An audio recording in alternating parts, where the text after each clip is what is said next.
But I have another damn good guest today. We're going to go to another part of the world. I'm waiting for him to sit down. I'm not going to put him on the spot where nobody sees him. KJ No. KJ No is joining us. And just for you to know, KJ No is a journalist, political analyst, writer, and teacher specializing in the geopolitics of the Asia Pacific region. He is contributor to the book Capitalism on a Ventilator, which you can get at iacenter.org. KJ also, there we are, is on Breakthrough News. He has the show China Report. And I saw you on a video with Brian Berletic talking about military, like one of the largest military testing, or let's say, what's the word I'm looking for? The largest military exercises that were taking place in, I think it was South China Sea, but I could be wrong on the exact location. How you doing, KJ? You doing okay this morning? I'm doing okay. How about yourself? I am doing well. I'm better that you're joining me. I appreciate you for joining me. Um, I sent you, initially when I first sent the email, I didn't send the actual quote. Unfortunately, I did follow it up with it when I realized that I didn't send the quote the first time around. Did you have an opportunity to see the quote? Because there's so much that's being attributed to China. Every day there's Xi Jinping says this, China says this. And it's like, I've gotten kind of like you. It's like, okay, that doesn't really sound like China. That doesn't give you the Chinese feel of what they would say. They were talking about Gaza, effectively saying we can't allow this to keep going on. And it's like, okay, well, China hasn't been that boisterous on this issue. They've said that they don't like it. They've complained, but they haven't necessarily came in like we're going to invade Gaza if this keeps going on. That's why I sent it to you first. I wanted to get your take on it. Well, Um, I see this as a systematic psyop that's going on. They're going to yeah, continually attribute statements to China, both positive and negative, and everything else in between. And then they're waiting for China to, respond. respond. And as soon as they respond, they're going to jump on it. So I wouldn't It's pay any weird. attention. Yeah, it's Um, weird. It's like every day it would be a picture of Xi Jinping, and it would be like, we're gonna punch America in the nose if America doesn't do something. It's like, okay, that doesn't sound like China. I'm being over the top, but it's on everything, and it's so weird. It's like on one issue after the next. It's just very bizarre. So, Um, like I said, it's probably a deliberate psyop. yeah, And I mean, let's think this through. If you say Xi Jinping is going to punch China in the nose, and then China denies it, then you're going to have half of the people who still say, China has threatened the United States and says they're going to punch U.S. in the nose. They'll run with that, and the other half will be people like, why the f doesn't China punch the U.S. in the right, are they? right. No, that's a good point. That is a good point. Yeah, it's. I've gotten to the point saying, okay, China doesn't sound that way. So yes, you did a video with Brian Berletic, and you pointed out that the United States was holding some of the largest military exercises, basically against China, that you've seen. Dig into that for me. I mean, because I don't get the sense that the U.S. is in a position for war currently. And it seems like Trump doctrine has been more so we're going to feed people to other countries. So we're going to feed Israel to the Iranians. We're going to feed the Europeans or the Ukrainians at this point, then the Europeans to the Russians. We're going to feed Australia, South Korea, and Japan to the Chinese. Like, meaning it doesn't seem like the United States is in any position for war. It has been able to um, pivot into Asia in any real particular fashion. And from the Chinese point of view, waiting seems to be in their best interest because they can build up a large military the larger they wait. What's going on though? I mean, do you think they're really going to get to the point of saying we need to pull the trigger now because waiting is not in our interest, even if we don't have the best shot of doing this? What are your thoughts? Well, the U.S. has actually calendared a date for war with China, 2027. 2027, or more accurately, somewhere between 2025 and 2027. This probably comes out of a study. This timing has probably come out of a study done by Rand in 2016, where they said that after 2025, it gets harder and harder for the United States to prevail in a conflict. So um, so that time window is driven by the United States, not by China. There are allegations that China said they're going to attack Taiwan on 2027. Absolute, complete nonsense. There's no record of any Chinese leader having said anything of that type. So I recommend that, if people are curious about China's statements, go to the foreign ministry of the PRC, FMPRC, something, something. Look it up and, get it from the horse's mouth, not from Western propaganda sources. But this whole notion, the US is currently in this process of, as Brian Boletic says, strategic sequencing and division of labor. It wants to tie Russia down in Europe. If it ties Russia down in the Ukraine in Europe, then that prevents Russia from doing other things that are supportive of the global South. So it's literally a pin. That piece is pinned. It cannot move or do anything else. The US has already pivoted to Asia. There's 60% of its air and naval forces are already in Asia, and they continue to escalate. And most recently, they did the department level exercises. These are exercises that have not been seen in a generation. If you look up department level exercises, you won't see anything on it because they haven't done them since the invention of the internet. That's how old this stuff is. Most recently, they did exercise, and it's the DLEs are still ongoing, but it's literally the entire department of the branch of the army that is doing a coordinated exercise. Okay, so you have company level exercises, deployment exercises, field training exercises, brigade, division level exercises. You even have Army Corps exercises or Army exercises. This is bigger than all of them. This is the entire department of that branch of the Army doing a combined exercise. It's unheard of in the modern era. It hasn't been done, since the internet has been invented, which is why you'll find almost nothing on it. So you have department level exercises going on between the Air Force and the Space Force. So two departments working together. And then you have Talisman Sabre happening in the Pacific, primarily centered around Australia, but with 19 other countries involved, 30 plus thousand troops, and rehearsing for aggressive war. And then you have the Hanguang exercises happening on Taiwan Island itself, and this time they're rehearsing with HIMARS, etc. So very, very aggressive. These exercises are twice as long as they were before, much, much more intense. The tempo and the intensity and the scale and the scope of these exercises is quite mind-boggling. And we don't see much about these exercises, which means that it's more and more dangerous. It's like when the dog stops barking, that's when it's going to bite. So these kinds of exercises are very, very ominous. Especially, I was discussing this with Brian. I had Brian on my show yesterday, Brian Boletic on my show yesterday. We're discussing this. We've been through military exercises, and we know what they're like when they're done in peacetime, which is often a kind of check the box exercise. They're horrible. They're destructive. They're destructive of the environment, of people. They're incredibly destructive. But even so, you can tell the difference between the exercises that are done in peacetime and the exercises that are actually done in wartime or are part of an ongoing escalation to war. Let me just give you an example. Yeah. I think we may have discussed this before. South Korea has been conducting military exercises with the United States nonstop. Certainly during the Yoon Suk-yeol administration, it was almost nonstop.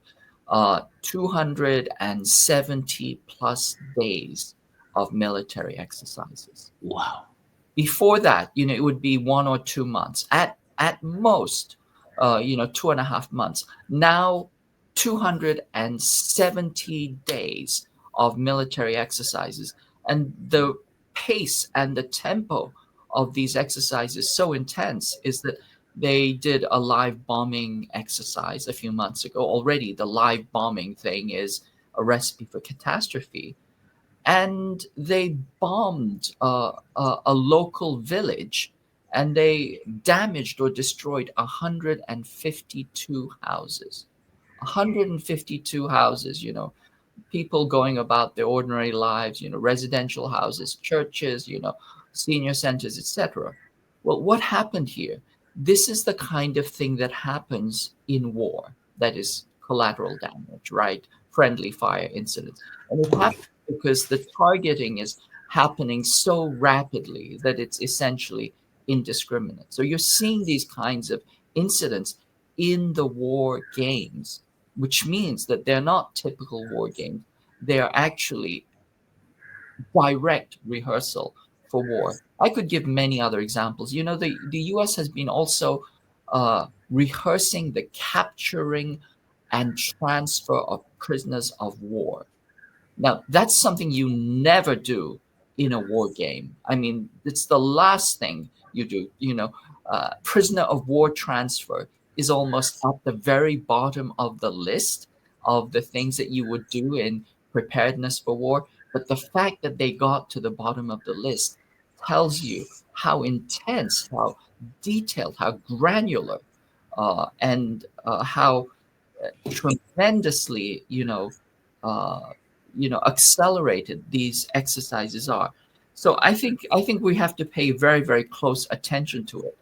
The less you hear about these war exercises, it means the more they're being escalated. They go silent before, they bite.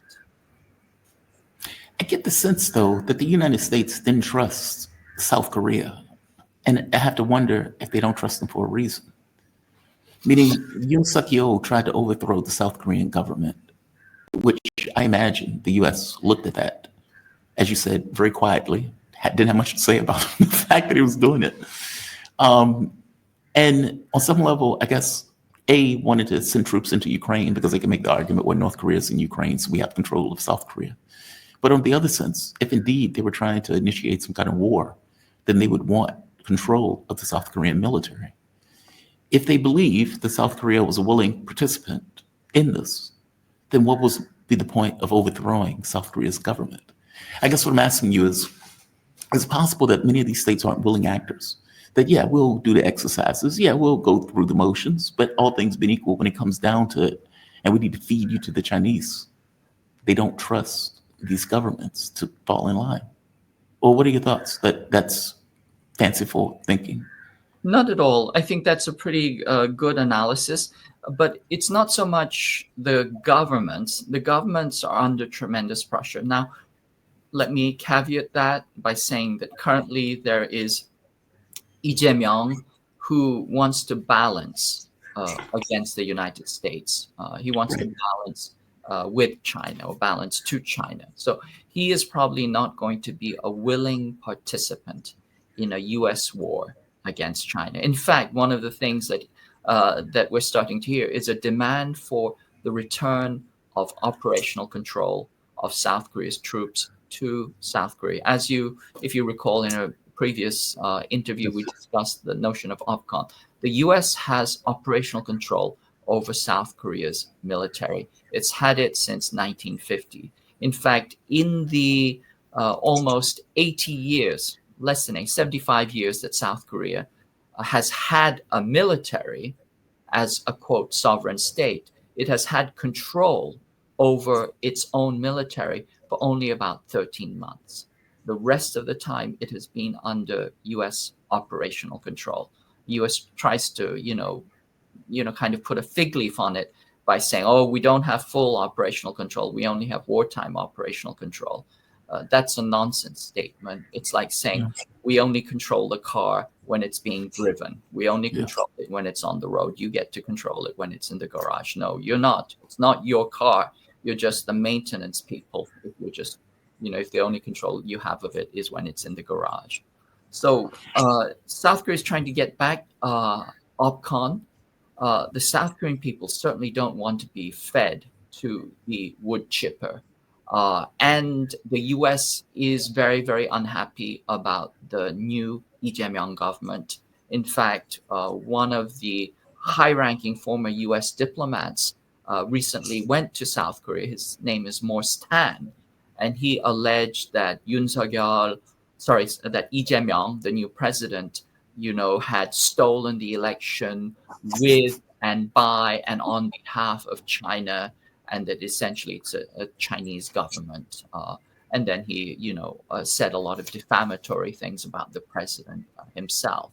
And so you can see that there's a sector of the ruling elite that are very, very determined to see if they can bring down uh, Lee Jae-myung and his government. So we have to watch that carefully. But Yoon Suk-yeol, the previous president who was recently impeached, was an absolute and total lackey. There was nothing he could not do for the United States. I mean, he went to the White House and sang American Pie. You can't get more of a minstrel than that. It's Yeah. just it's absurd. So he was in the pocket. But remember, if you go to war, you need money, you need appropriations, and the opposition party was controlling the legislature. So if they had gone to war, even with the U.S. having operational control over South Korea's military, and there is very, very good evidence, very, very good evidence that Yoon Suk-yeol, or at least his military commanders, had a plan to trigger war with North Korea. In fact, Yeah. we're almost 100% certain that they would have triggered a war, and then the U.S. would have gained operational control because it's quote unquote war. But you would still need the appropriations from the legislature to fund the military unless you have martial law. Once you have martial law, you take over the legislature, then you have everything. You control the appropriations. The U.S. controls the military. The U.S. controls Yun, and then voila, you have not only 500,000 highly trained troops with the best equipment and the best technology, but you also have 3.1 million other Korean reservists who can be drawn up for battle. And South Korea is one of the largest military manpower capacity in the world. It's one of the few countries that has a very, very active draft, and it has 3.6 million troops that can be thrown into the wood chipper. That's a lot of wood, right? That will jam up the wood chipper. So I think that was the plan. Now, one of the things that has just very recently come out, and it's very interesting, small thing, you won't hear about it anywhere else, but it turns out that one of the intelligence commanders who was involved in planning the coup went to Taiwan just before the coup planning happened. And according to the Hangare, which is a Korean newspaper, they said that he was getting Taiwan's support for the military coup before it happened. And this actually did happen. As soon as the military coup happened, the Taiwanese DPP immediately they came out in favor and said, yes, this is a good thing. Bravo, Korea, go martial law, go military dictatorship. So there's a kind of, you can see this kind of reconstitution of this axis of fascism between South Korea and the Taiwan fascists that was very, very much a global factor in the 1960s, 1970s, even up to the 1980s. Remember, Taiwan was the epicenter of a platform of uh, right-wing fascism, and it was also the subcontractor for US dirty wars around the world. It was the supporter of Israel. It was the supporter of South Africa.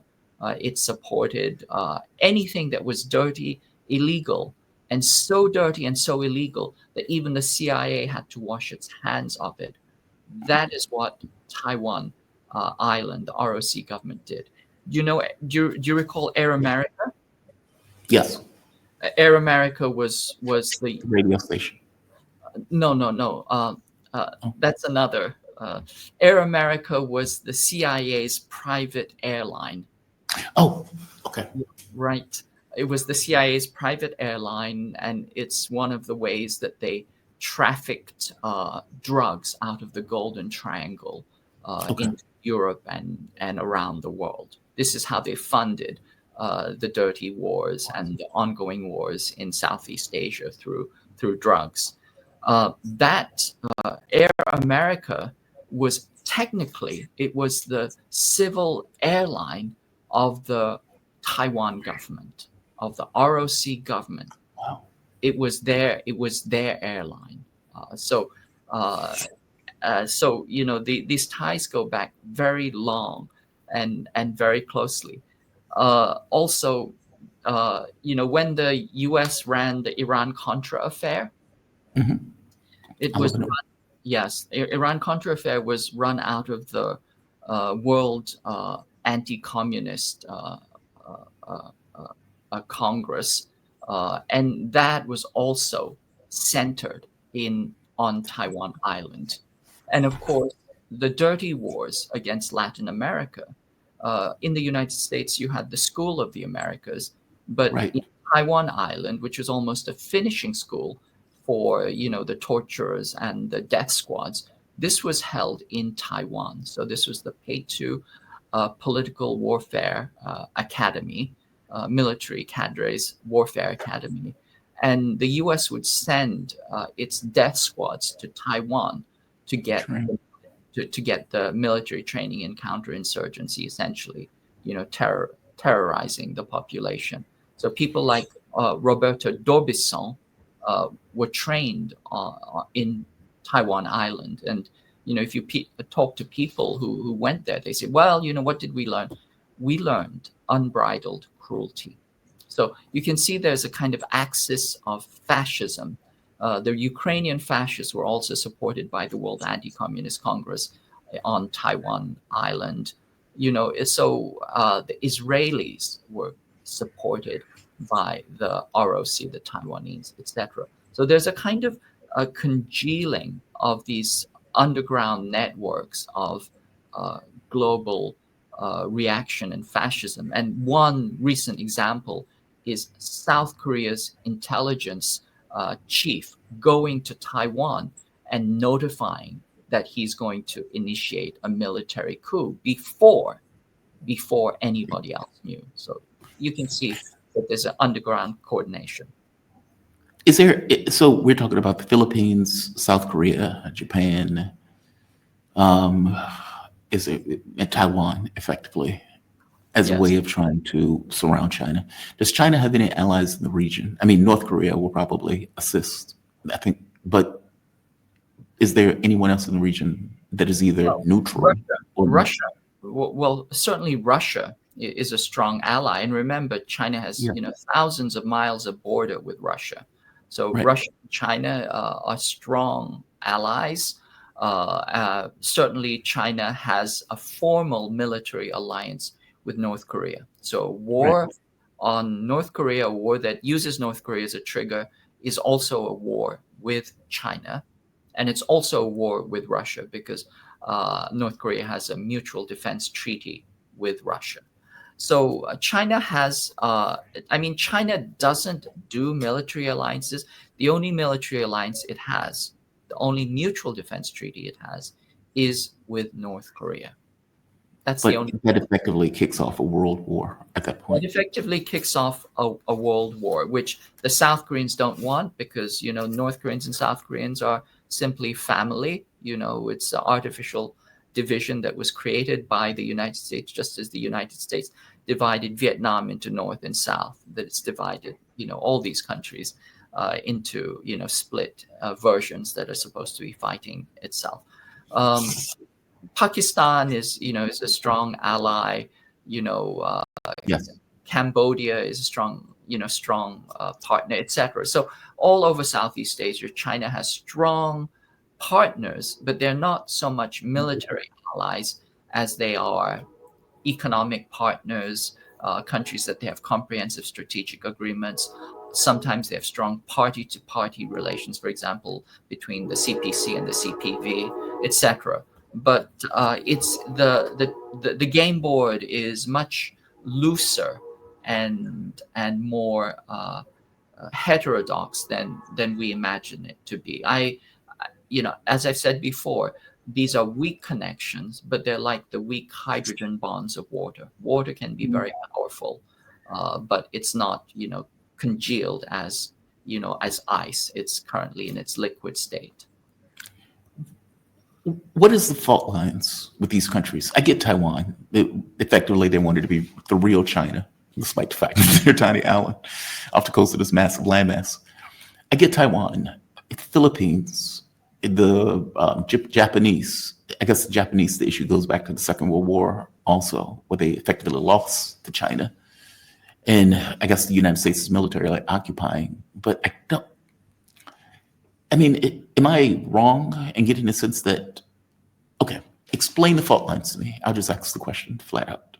With the Philippines, is it a land issue where they're arguing over a particular, I know there's like a shoal that they were arguing over. Is that shoal really enough to get the Philippines into a war over Taiwan? Or is whatever Japan and China had going back historically, is that really enough for them to get into a fight over Taiwan?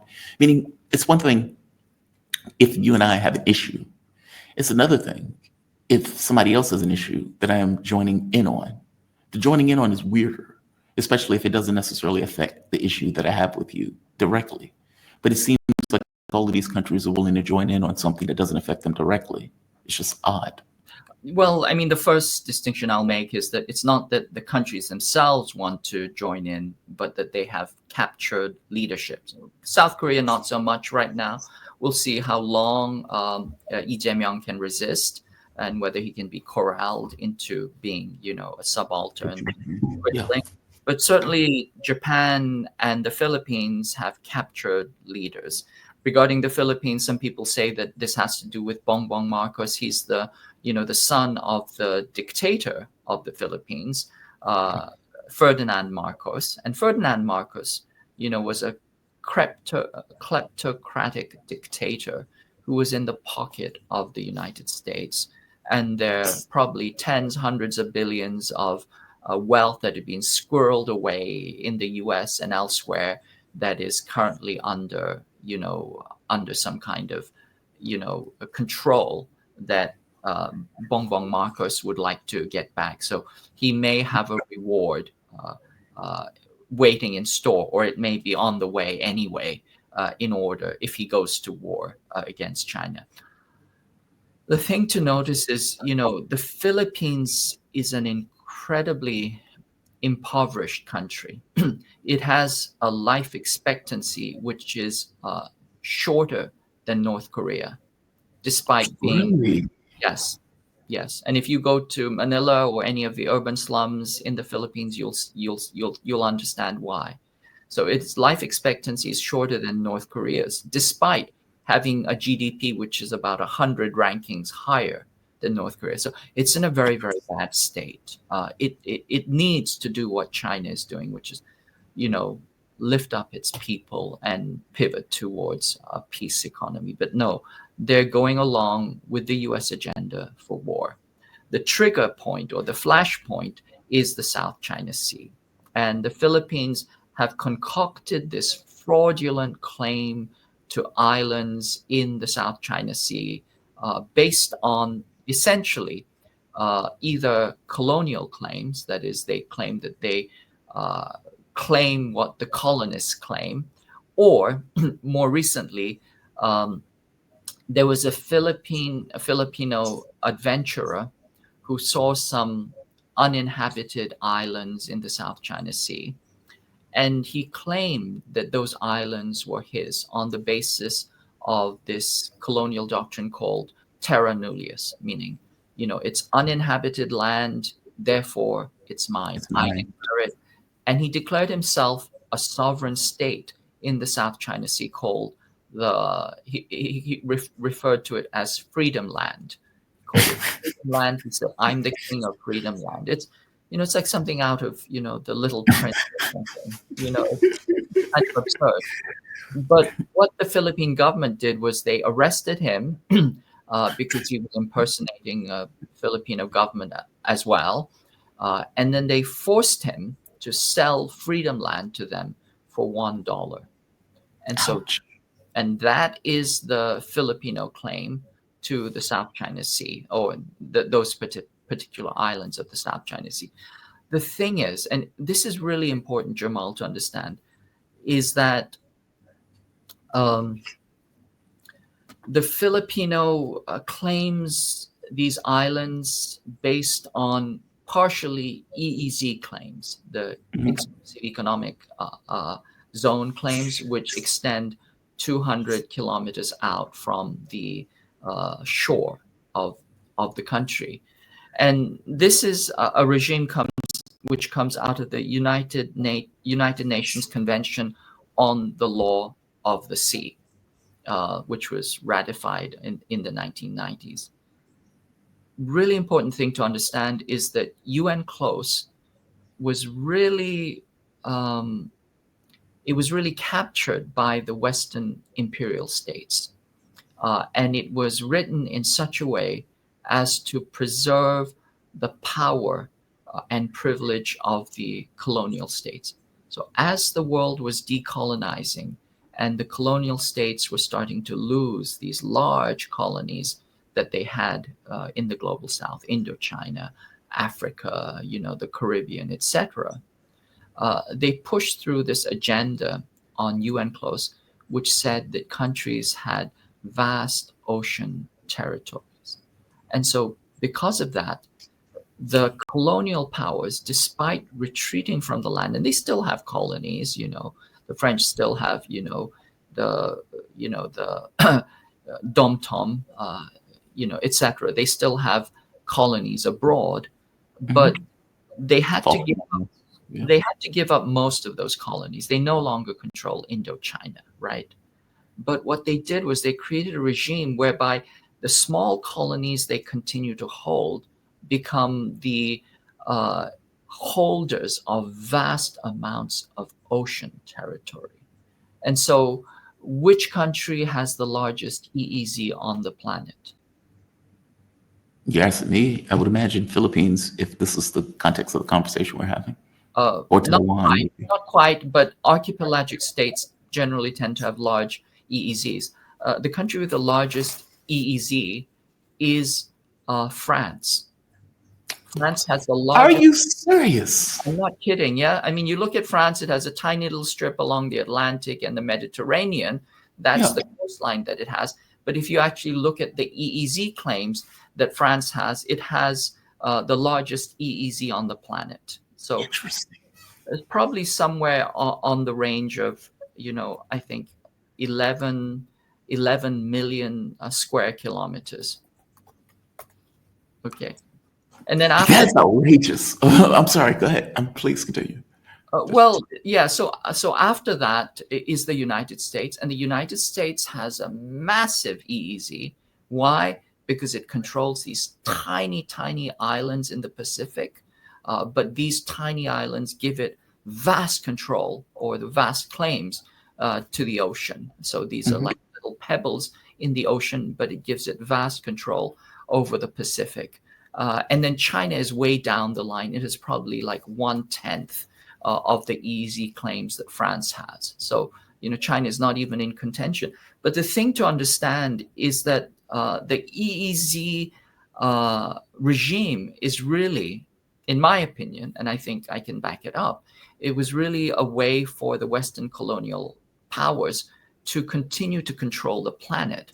But instead of controlling the planet, they control it through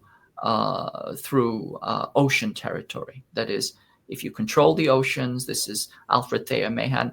He who controls the oceans controls the world, and this is the notion: sea power dominates the land. If we can control the sea, we can control the planet. And so you can see how this regime of decolonization simply shifted into other domains. That is, colonization through economic means, through the financial system through the World Bank, the IMF, etc., by putting all the colonial countries into debt, and then by controlling the ocean, in particular the ocean choke points. So the British still claim the Indian Ocean for themselves, because they have some small islands. For example, the Chagos Islands, they kicked out the Chagos Islanders, and then now they claim that entire region for themselves. And then when the Chagos Islanders want to come back, they say, look, not only is it our territory, but we've deserved it. We've designated it as a nature preserve, and therefore no humans can exist on here. So get away, you can't come back, although it's fine for our soldiers and ships and warships to be there. That doesn't affect the nature preserve. So anyway, we have to understand this. Here's the other thing to understand is there's something that the West, or the rules-based international order, calls freedom of navigation. Right. Okay. Now, there's actually no such thing called freedom of navigation per se in international law. The U.S. uses freedom of navigation as a way of doing gunboat diplomacy. It drives ships up and down, the South China Sea, through the Taiwan Strait, which is technically internal waters. And they say, look, we're just doing freedom of navigation. We're just, we're doing what the law allows us to do, which is to fly, sail, and go anywhere we want to. Okay. Now that is nonsense. It's literally like showing colors and firing weapons as you drive through a neighborhood. It's designed to intimidate. It is a gunboat diplomacy. But this whole notion of freedom navigation derives not, it's not set. This, because, as I said, there's no such thing as freedom of navigation. There's something called innocent passage, which means you get to walk through briskly, minding your own business, but you certainly don't get to wave arms or drive military warships. You get to cruise in an intimidating fashion. You get to pass through quickly, but the way that they have conceived this notion of freedom of navigation comes out of an older doctrine called mare liberum, which means free oceans. And this was opposed to the previous notion, which was mare nostrum, which means our oceans. There was a kind of debate between people who claimed that this is our ocean and the corporate lawyers, actually, for a Dutch corporation, as it's a man called Grotius, and he claimed that there's a concept called mare liberum, which means that the oceans are free. And they're free because God provided them to everybody. And once a ship is on the ocean, because the wind blows in all directions, this is a sign that God wants you to go everywhere and anywhere. Therefore, the oceans are free. Okay. So that's the theory. But the actual reason for declaring mare liberum was that Grotius was hired as a corporate lawyer for the Dutch, and the Dutch had seized a Portuguese carrack, a Portuguese ship, and essentially it was an act of piracy. They had pirated the ship, taken it over, and the Portuguese had complained, and then they'd gone to court, and the Dutch had argued because the Portuguese ship was on, was on the free oceans, it belonged to anybody, and therefore our act of piracy. Oh, they were arguing that piracy was okay, not the contrary. Okay. Oh, interesting. Okay, I thought you were going the other way with this, that the oceans were fair game. Okay, they're arguing, hey man, we were able to take this because anything that's on the oceans is fair game.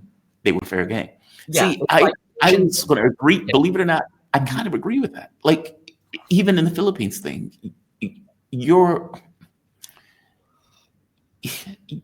if you can defend it, it's yours. Meaning, the U.S. can go with an idea of gunboat diplomacy, but if China blows it out the water and the U.S. can't necessarily defend it, and I know what I'm saying is open warfare. I do get that. It's not what I want. I'm just pointing out that if China can defend their waters, then those are Chinese waters. Or do you agree with that? So, it's an interesting concept. Traditionally, the territorial waters have been 5 to 12 miles from the coastline of a country. And that 5 to 12 miles perimeter was actually designated because it was the distance you could fire a cannon. In other words, it's what was defensible. If you can defend it, then nobody else gets to be there. Yeah. The problem is EEZs are 200 kilometers out, which is much, much larger than the traditional territorial waters. And this creates problems because once you have 200-kilometer EEZs, then all of these EEZs start to bisect, trisect, quadrisect in the South China Sea. They quintersect. There 5 of them have clashed. And so that leads to overlapping EEZs that require mediation and negotiation. And the Chinese had agreed to this, and they were actually in the process. All of the Southeast Asian nations were in the process of negotiating their EEZs with each other according to the code of conduct that they were starting to flesh out. And it was all going along slowly, but well. The US gets involved. And the US got involved, and it used the Philippines as a trigger to turn it into a spoiler, to turn that entire South China Sea into essentially a war zone. Why? Because, again, these are well-documented plans. The US understands that $5.3 trillion worth of trade passes through the South China Sea, most of it going to or from China. And 70% of China's fuel goes through the South China Sea. According to Rand, if there is a shooting war in the South China Sea, and it doesn't have to the US doesn't have to win this war, it just has to have some kind of shooting war, then the Straits of Malacca and the entire South China Sea will be shut down for traffic. It will be completely shut down for trade. And if that happens, once again, according to Rand, this would create a 15 to 25% reduction in China's GDP, which they assumedly think that is enough to bring down the Chinese government. Wow. So this whole notion of creating conflict in the South China Sea was instigated by the United States by way of the Philippines, which it used as a proxy. It actually paid for, it arranged for the entire, quote unquote, fake mediation at the Hague, which is a private tribunal. It was bought and paid for by the United States. It was arranged by CSIS, by the white shoe law firm U.S. law firm working for CSIS. And then they created this, fraudulent case where they say, well, China, lost its EEZ case. Completely fraudulent. First, you don't do mediation until both parties agree to it. There's no such thing as forced arbitration under UN clause. And China, like 30 other countries, said, we do not agree to forced arbitration around territorial claims. So that's very clear. But the US forced that arbitration through anyway. China refused to show up for the arbitral tribunal, and the US said the fact that you didn't show up shows us that we have to arbitrate because there's a difference of opinion. It's like the no-fault divorce of international law. The fact that the very premise is absurd.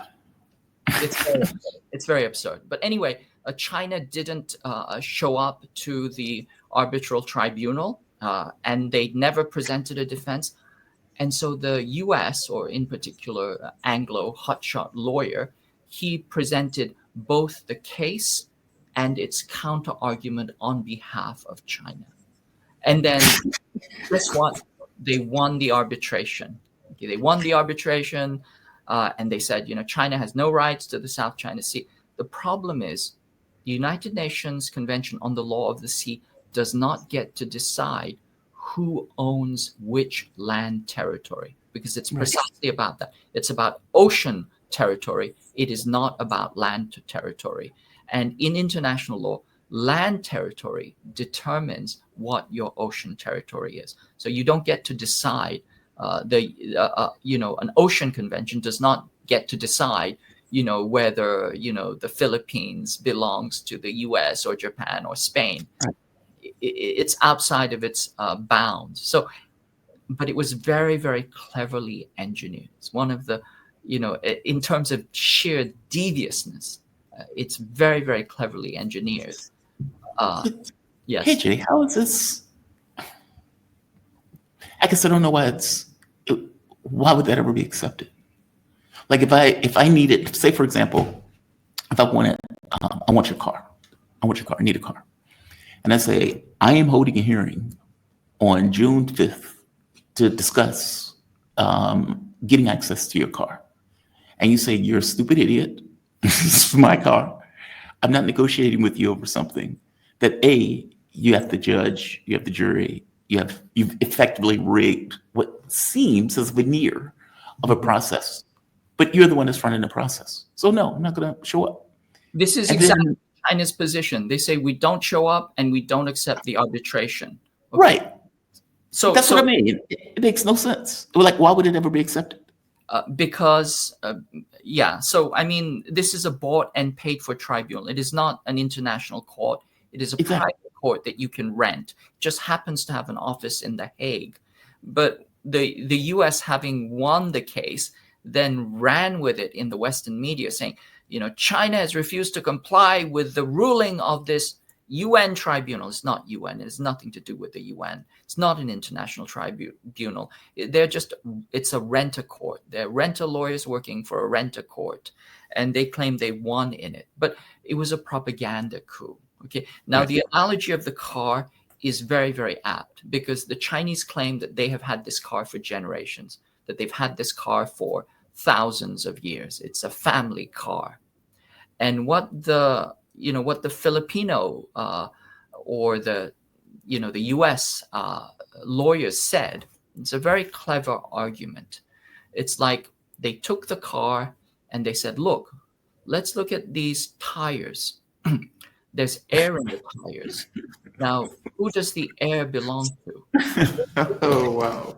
Belongs to everybody. So it can't be Chinese. Let's look at the tires. Well, these tires are recycled from another car. Therefore, the tires can't belong to China. And then let's look at every single part. And they did that with every single part. And having dissected the car into, 1,000 different parts and saying, nobody owns any one of these single parts. Therefore, the car belongs to nobody. Therefore, we own the car because we found the car on our driveway. Therefore, it's our car. That was the argument, by analogy, that the U.S. CSIS made in court. And then they, once having, quote, won that judgment, they claimed, look, we won the judgment. The Chinese are breaking the law. And therefore, anything that we do in the South China Sea, including resupplying, a ship that is squatted on these shoals, is legitimate. If China tries to prevent us from doing that, it is breaking international. It's not, but it's breaking international law. It is the offender, and therefore we can go to war against this. And Anthony Blinken actually made this threat. He said, if something happens to Filipino ships, we see it as an infringement on our mutual defense treaty, et cetera, et cetera. So it's incredible. It's a setup. It's a setup based on a tiny, tiny premise. But this is how the U.S. wages war.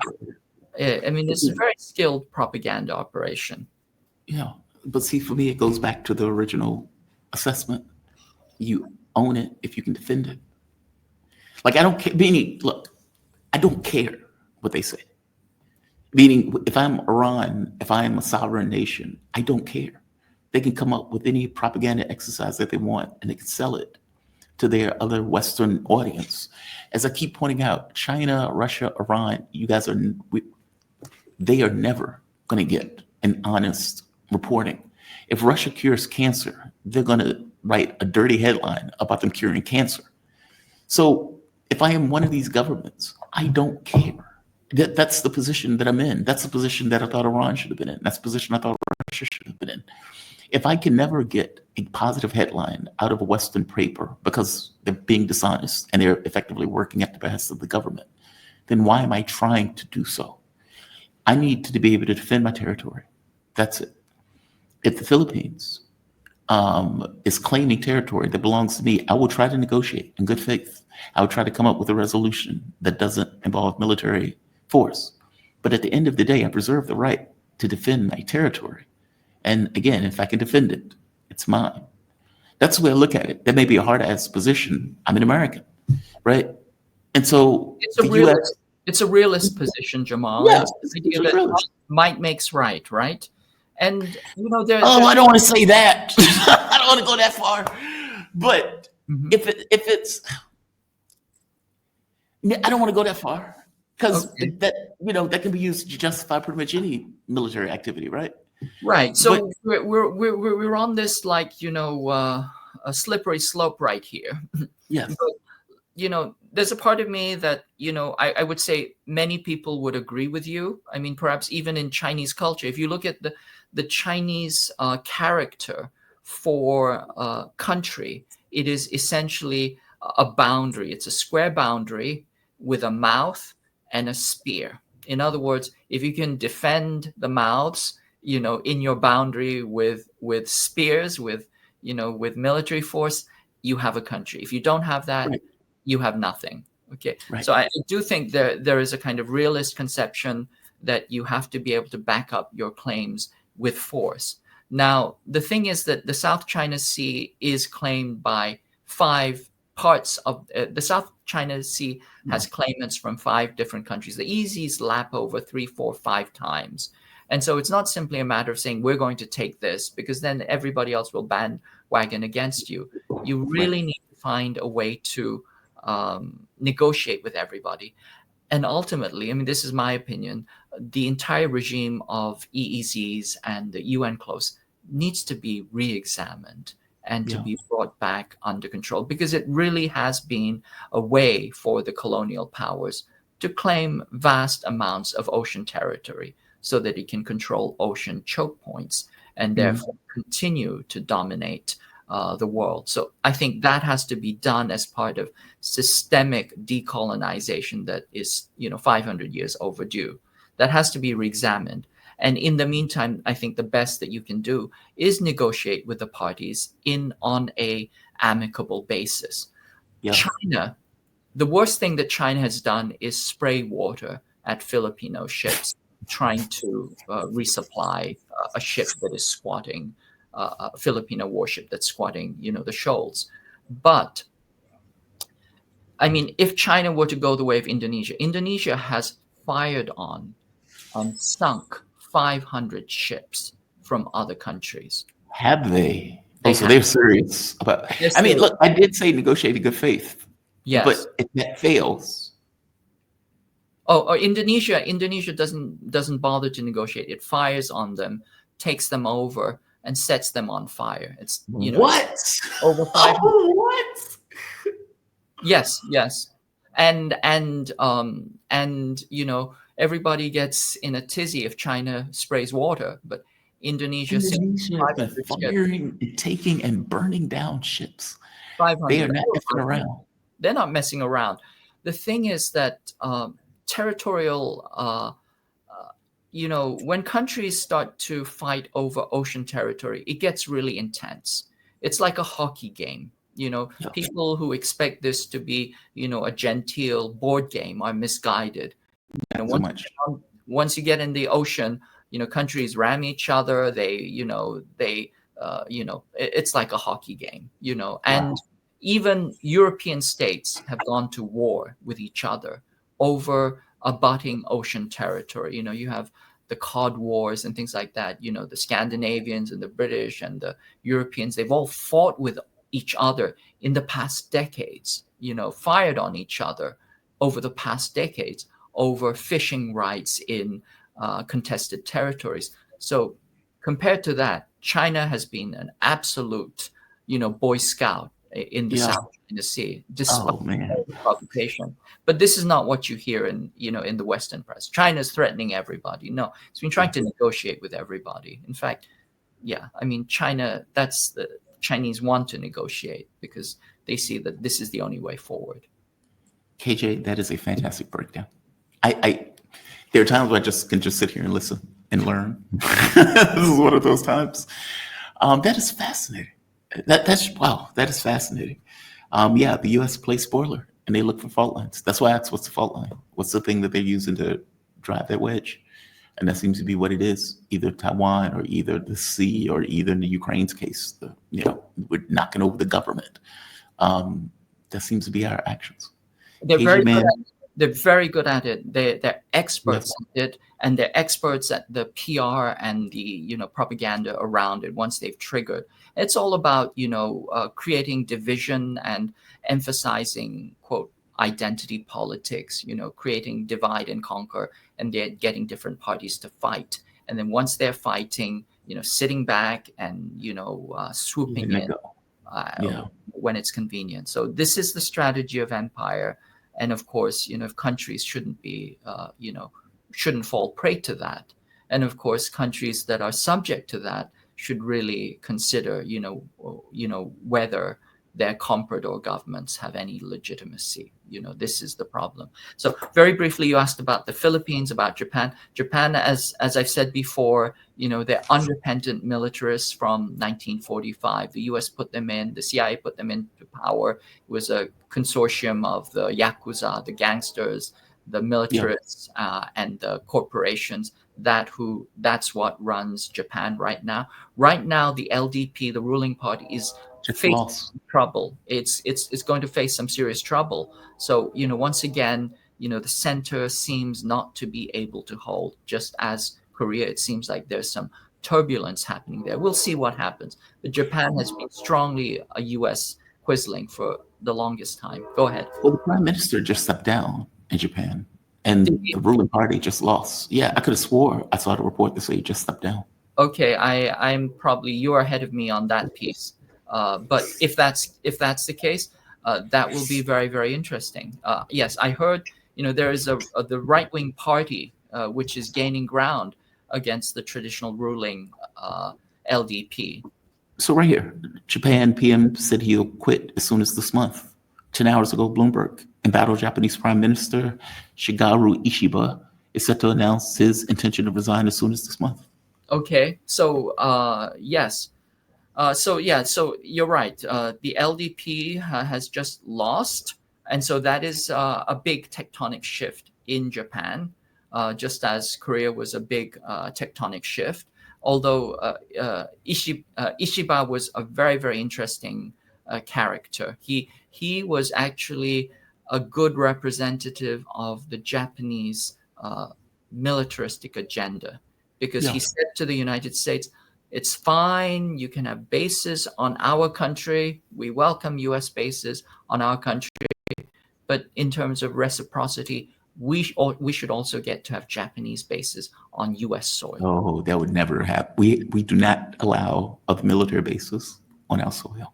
Okay, but that's what he said. Okay, so anyway, there is some interesting turbulence happening in Japan. Yeah. And of course Korea is in contestation right now. We'll see what happens. But also Australia is in play. Australia will be a key force multiplier. These military exercises right now, Talisman Sabre, are happening in Australia right now. So we'll see. Australia's making schizophrenic statements. It's reaching out to China. Albanese was in China, making nice, at the same time that the Australian deep state and the Australian press are shrieking and shouting about the China threat. Yes. And Well, I was just going to say, see, this gives me a hint that maybe these governments are not as consistent as they may seem on the surface. I could be wrong. I mean, I hope I'm wrong. I mean, well, I hope that they're not as consistent and they're not as in lockstep as they're these. always there's always conflict. Quislings need quislings are divided. It's never that neat and clean, because the people don't want what their quisling leaders want. Right. And so then there are different ways of contesting and conflicts. But the historical record shows that Australia has always done what the United States wanted it to do, and when they haven't done it, the US has cooed their government. Gough Whitlam was cooled. Kevin Rudd was cooled. Kevin Rudd is now, the ambassador. Now he's gotten back on, on the saddle, and he's making all the sounds that the U.S. wants him to say. So it's the quisling governments that are following the dictates of the empire. They've been groomed or they've been beaten into submission. The beatings will continue until the morale, the attitude improves. Right. KJ, thank you for this. This was a fantastic breakdown. Honestly, it was. Teacher is correct. Teacher is correct. Teacher is in session. KJ No, he is a journalist, political analyst, writer, and teacher specializing in the geopolitics of the Asia-Pacific region, contributor to the book Capitalism on a Ventilator. You can get it at iacenter.org. You can also check out KJ on Breakthrough News Network. Check out his latest with Brian Berletic. I would imagine that is a good one. Brian is a fantastic guest. Thank you for this, KJ. Thank you. Always a pleasure. You have a good one, man. Be safe. All right. We have come to the end. I've kept KJ way too long. I didn't want to interrupt him as he was breaking it down because it's just fascinating to know. 200th show. It's in the history books. We've come to the end.